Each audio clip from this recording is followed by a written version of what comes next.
Hi, good morning. இன்னைக்கு கொஞ்சம் late ஆயிடுச்சு.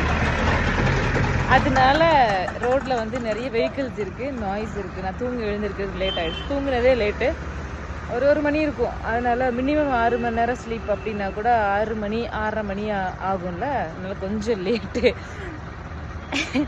ஆனால் ஒரு விஷயம் என்னென்னா, நம்ம ஒரு வேலை செய்யும்போது அதில் ஒரு சின்ன இலக்கு வச்சு செய்யணும். இப்போ நான் டெய்லி வாக்கிங் போகிறேன், பண்ணிவிட்டு நான் பாட்டுக்கு வந்து ரெஸ்ட் எடுக்கிறேன் அப்படிங்கிற மாதிரி நம்மளுடைய வேலை இல்லாமல், அதில் ஏதாவது ஒரு சின்ன இனிஷியேட்டிவ், ஏதாவது ஒரு இலக்கு வைக்கணும். இப்போது நான் சுற்றி வரும்போது கோவில் இருக்கும், அந்த கோவிலுக்கு போவேன்.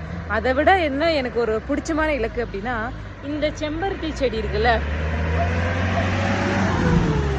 கொஞ்சம் நாய்ஸாக தான் இருக்குது இன்றைக்கி. இந்த செம்பருத்தி செடி வந்து வேலியோரத்தில் இருக்கும். இதுதான் நான் சொன்னேனே கவர்மெண்ட்லேருந்து வளர்க்குறாங்கன்னு. நான் இப்படியே எல்லா நேரமும் இங்கேயே வரக்கூடாது அப்படிங்கிறதுக்காக ஒரு செடி நானும் நட்டு